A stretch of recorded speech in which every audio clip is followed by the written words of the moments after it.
we go. The lights are green. Who's going to get the good start? You've got to get clipped into the pedals quickly. Van der Haar proving the commentator's curse there. He now has to dive in behind the riders at the front as Isabit is going to lead them in and round the left-hand turn here. Isabit followed by Camp. And those like Van der Putten getting a good start as well. Stack on the right-hand side and on that curb edge a little bit earlier on through. So it looks like there's a lot of riders, and I think that's Pidcock on the right-hand side who is tangled up in there. It is Tom Pidcock's race start. He wrenches those handlebars around. The brake lever on the right-hand side, that's a gear lever on the right-hand side, is smashed to pieces as well. The chain is off. Surely that is going to be a run. Can he make it work just to get? He's going to come out of here in last place, and that is I think going to be a game over. He came down really heavily, and there we go, rear mech. If it wasn't broken before, it is now. I think that is going to be game over. It's Isabit, Camp, Sveek, Van der Putten, Van der Poel, Thibaut de Grosser on a good ride.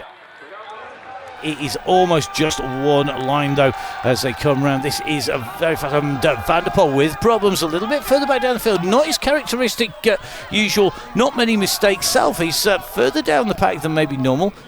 Not all the riders able to carry the pace and the speed required. Sveek coming out though at speed. He's going to lead them through lap 1, 7 minutes 42 his lap. So race leader Laurens Sveek leading out, Thibaut de Grosser in 2, Isabit in 3, Ryan Camp in 4. The chasing group behind still in contention.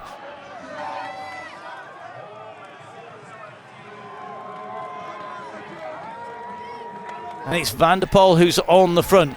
Are we going to see on lap 3 of 8? So 2 laps completed. Mathieu van der Haar opened the throttles, decide that he doesn't want to risk any issues. So Van der Poel starting to stretch this gap. Lars van der Haar knows that if you are not on the back wheel of Van der Poel when he goes, you are not going to stay with him, and even then it's almost impossible.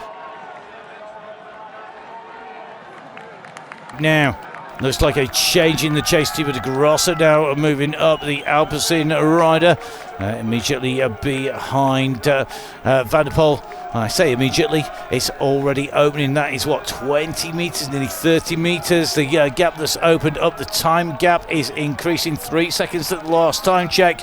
Is this the beginning of the end for everybody else? And slightly different picture now with Pim Ronhart, with Lars van der Haar being in 2nd and 3rd place, basically locked together at 12 seconds down, but the gap has opened 6 seconds further back behind, I think. Our race leader, well, that is Mathieu van der Poel, and he's already 20 seconds clear of everybody else. So Lars van der Haar back onto the wheels of Pim Ronhart. They've got their teammate closing them down here. Let's see what they do.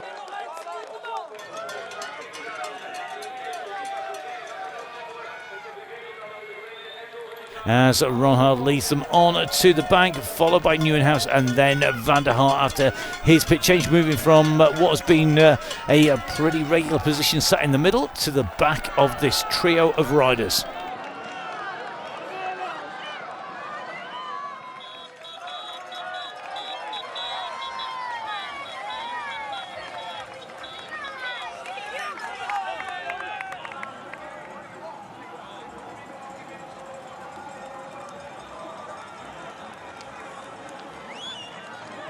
Gap opening up at the front, and that is Joris Nieuwenhuis who's kicked on here. He has opened a gap here, but you just see where he managed to stretch that lead out. His gap is opening between him and Pim Ronhart, behind. The man who's in 2nd place in the series is sitting on 4th position on the course at the moment. Wants to get back to Lars van der Haar. He wants to get back to his other teammate Joris Nieuwenhuis.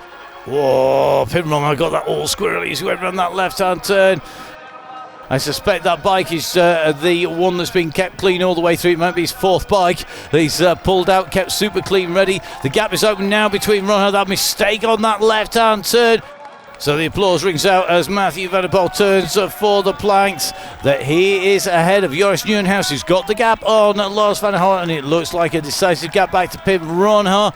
It's going to be a cruiser to the line. The world champion comes round through. He's going to take a victory here today. He repeats Lars's win here in Hulst. What a ride. Matthew van der Poel cruising in to the finish. Behind he's going to be Joris Nieuwenhuis for the Baloise Trek Lions, who takes second place ahead of his teammate. It is the Dutch champion, the ever popular Lars van der Haar.